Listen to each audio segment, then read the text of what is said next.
हमारा next topic आता है डिसेंट्रलाइजेशन। डिसेंट्रलाइजेशन का मतलब होता है पावर और पोजीशन को डिस्ट्रीब्यूट करना, डिवाइड करना। तो when we study organizational structure the following points emerge. Some business units are when authority centralize at top level only and most of the decisions are taken by top level. And second, in some business organization the decision making is done by all the levels and the certain kind of decisions are taken as per the requirement of the work needed। तो ये दो main चीजें हमको देखने को मिलती है हर business unit में। कोई कोई बिजनेस यूनिट ऐसे होते हैं जहां पे छोटे से छोटा, बड़े से बड़ा हर एक डिसीजन खाली टॉप लेवल अथॉरिटी ही लेती है।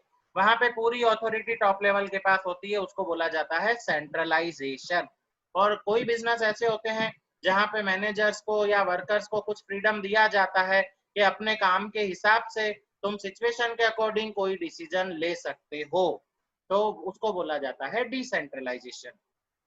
In the first type of organization, all the power rests on the upper level only, and so it is called centralized structure. But in the second type, all the powers are distributed and all levels have specific powers and so are called decentralized of authority. अब concept क्या आता है? The thought of centralization is very important from the viewpoint of authority responsibility. The administrators have to themselves decide whether to have centralized or decentralize the organization. जो भी main top level authorities होती है उनको ये decide करना होता है कि उनको अपने बिजनेस यूनिट में सेंट्रलाइजेशन रखना है या डिसेंट्रलाइजेशन रखना है या दोनों रखने हैं। अब ये कैसे पॉसिबल होता है? अपन अपने स्कूल का एग्जांपल लें। अपने स्कूल में फर्स्ट से लेकर 12th तक बहुत सारे क्लासेस हैं। उन क्लासेस की पूरी अथॉरिटी प्रिंसिपल सर के पास है। अगर सपोज प्रिंसिपल सर किसी टीचर को कोई अथॉरिटी ना दे, पूरी अथॉरिटी खुद के ही कंट्रोल में रखे कि क्लास में क्या पढ़ाना है, कैसे पढ़ाना है, कब बोलना है, कब नहीं बोलना है, कब चुप रहना है, तो पूरी स्कूल को कंट्रोल कर पाना अकेले प्रिंसिपल सर के लिए बहुत ज्यादा डिफिकल्ट हो जाएगा।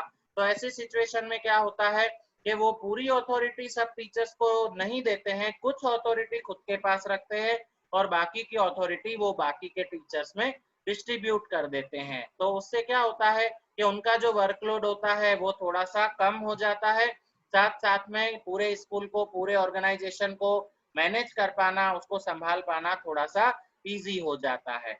तो डिसेंट्रलाइजेशन डिपेंड करता है, अगर आपका बिजनेस स्केल बहुत लार्ज स्केल है, अगर बहुत बड़े स्केल पे है और वहां बहुत सारे एम्प्लॉय काम करते हैं और एक ओनर अकेले सब कुछ नहीं मैनेज कर पाता है, तो ऐसी सिचुएशन में डिसेंट्रलाइजेशन रखना फेवरेबल होता है।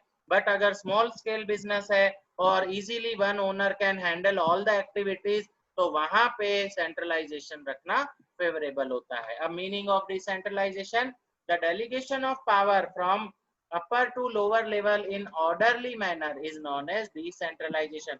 ऑर्डरली मैनर कैसे होता है? जैसे बोर्ड ऑफ डायरेक्टर्स अपनी अथॉरिटी जनरल मैनेजर को देते हैं, जनरल मैनेजर के पास से अथॉरिटी जो है डिपार्टमेंटल हेड्स के पास आती है, डिपार्टमेंटल हेड्स उसमें से अथॉरिटी सुपरवाइजर को देते हैं, सुपरवाइजर जो है वर्कर्स को ऑर्डर देता है। तो order wise, serial wise authority आती है, इसको बोलते हैं डिसेंट्रल डेलीगेशन ऑफ पावर। अब डेफिनेशन देखें, according to Henri Fayol, to assign power to the superior to enable distribution of work and to include the decision making process is called decentralization। क्या बताया है हेनरी फ्योल ने?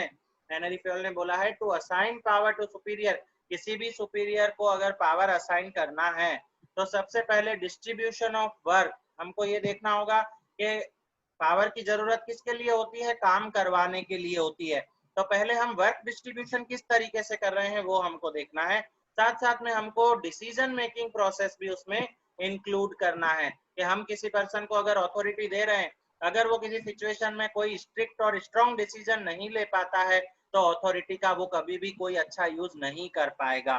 तो decision making quality भी person के अंदर होनी चाहिए। So in this way the allotment of decision making authority to that sphere of people who need to take decision is called decentralization. It does not mean that all the powers are given by the upper level administrator to the lower level, but most of the powers are given is called decentralization. Decentralization का ऐसा मतलब नहीं है कि पूरी की पूरी authority अपने सबॉर्डिनेट को दे दो और ओनर के पास कोई अथॉरिटी नहीं बचे, ऐसा नहीं है। लेकिन कुछ ऑथोरिटी ओनर अपने पास रखे और कुछ ऑथोरिटी अपने जूनियर को, अपने सबऑर्डिनेट को वो देता रहे, उसको बोलते हैं अपन डिसेंट्रलाइजेशन। अब डिसेंट्रलाइजेशन में इंपॉर्टेंस अपन देखें, the success of management depends on the proper distribution of authority and responsibility. In centralization of power, the hierarchy, non-scientifically taken decision, non-cooperation, lack of specialization, and more workload, etc. can be seen. अगर हम पूरी authority खाली एक ही person के हाथ में दे देते हैं तो पूरे यूनिट की रिस्पॉन्सिबिलिटी उस पर आ जाती है, पूरा वर्कलोड उसी को संभालना पड़ता है, तो उसकी वजह से उसकी वर्क एफिशिएंसी पे कहीं ना कहीं नेगेटिव इफेक्ट देखने को मिलता है। तो अब डिसेंट्रलाइजेशन के क्या क्या एडवांटेजेस हैं, क्या क्या इंपॉर्टेंस है, why it is necessary to give to delegate the power. तो सबसे पहला इसका इंपॉर्टेंस है क्विक डिसीजन। जब टॉप लेवल अथॉरिटी अपना मैक्सिमम वर्कलोड अपने जूनियर्स को दे देती है, अपने सबऑर्डिनेट्स को दे देती है, तो उनको थोड़ा टाइम फ्री मिलता है इंपॉर्टेंट पॉलिसीज फ्रेम करने के लिए, इंपॉर्टेंट डिसीजंस लेने के लिए। और वो डिसीजन अगर वो फ्री माइंड से लेंगे तो वो डिसीजन करेक्ट भी होगा और वो डिसीजन जल्दी भी ले सकेंगे। So in the decentralization, the person who has to take decision in that work or activity is involved completely and has the power to take decision, and hence the decisions are taken quickly and effectively.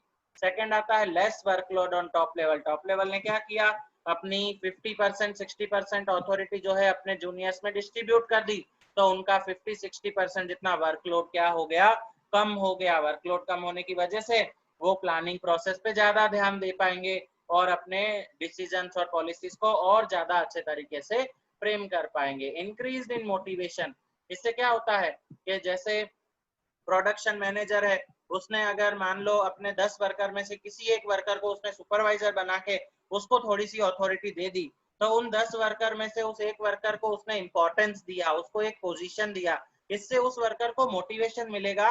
साथ साथ में जो बाकी के 9 workers उसको देख रहे होंगे, 9 वर्कर्स, उन 9 वर्कर्स को भी मोटिवेशन मिलेगा कि अगर हम भी पूरी एफिशिएंसी के साथ काम करेंगे तो शायद हमको भी कोई अथॉरिटी फ्यूचर में मिल सकती है। तो ये एक तरीके का मोटिवेशन भी है।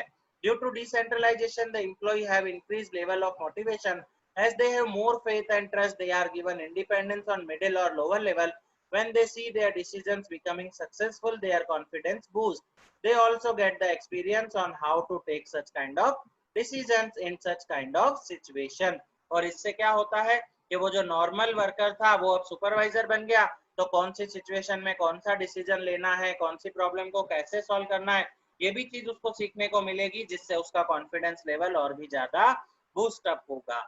फिर आता है इसका next importance, increase in management abilities. Decentralization, the middle and lower level employees take decisions as per their power, they are given independence for the same, hence they become efficient leaders, they develop skill to work in coordinated manner, they develop able administrative skill, and they learn to administer control, hence the employees take decision in different circumstances and they increase their abilities. In this way the future managers emerge. अब जैसे एक simple worker को supervisor बनाया गया, 3 साल 4 साल तक वो सुपरवाइजर का काम करके बिल्कुल एक्सपर्ट हो जाएगा और अच्छे अच्छे डिसीजन लेने लगेगा और उसमें कॉन्फिडेंस आ जाएगा वर्कर्स को कैसे हैंडल करना है। तो 5 साल 8 साल 9 साल 10 साल के बाद में फ्यूचर में अगर कभी मैनेजर की जरूरत भी पड़ती है तो उसको मैनेजर की पोजीशन पे भी हम ला सकते हैं, क्योंकि उसमें वो लीडरशिप क्वालिटी इंप्रूव हो चुकी है। नेक्स्ट आता है अपना इफेक्टिव कंट्रोल। अब टॉप लेवल ने क्या किया, अपना मैक्सिमम जो काम था वो आपस में लोगों को डिस्ट्रीब्यूट कर दिया। तो इससे क्या हुआ कि हर एक पर्सन को पता है कि मुझे अपने डिपार्टमेंट को कंट्रोल करना है। प्रोडक्शन मैनेजर को मालूम है प्रोडक्शन डिपार्टमेंट कंट्रोल करना है, मार्केटिंग मैनेजर को पता है कि मार्केटिंग डिपार्टमेंट कंट्रोल करना है। हर एक मैनेजर अपने अपने डिपार्टमेंट को कंट्रोल करेगा तो पूरा का पूरा जो ऑर्गेनाइजेशन यूनिट है वो ऑटोमेटिकली इजीली कंट्रोल हो जाएगा। तो इससे कंट्रोलिंग भी क्या होता है, इफेक्टिव होता है। The manager of all level have enough power and so they can exercise control on the levels in which the employees commit mistakes. They can take disciplinary action which becomes easy for them and hence an effective control is maintained. अब अपन next देखेंगे, इसमें next importance इसका आता है scope for expansion.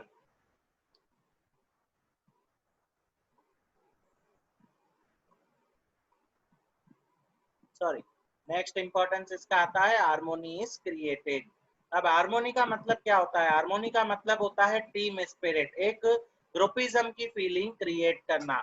जब हम अपने किसी वर्कर को अथॉरिटी देके उसको हाई पोजीशन या हाई इंपॉर्टेंस दे रहे हैं, तो बाकी के जो वर्कर्स होते हैं उसमें भी एक रिस्पेक्ट की फीलिंग क्रिएट होती है और उन लोगों में भी ये बात आती है कि हमको एक ग्रुप बन के काम करना है। Due to decentralization all the level employees are included in decision making process and they are also given due importance. All levels of officers and employees, that is the decision makers and the followers, they discuss things and then take proper decision. In this process one group comes in contact with the other group. In this way an environment harmony is created.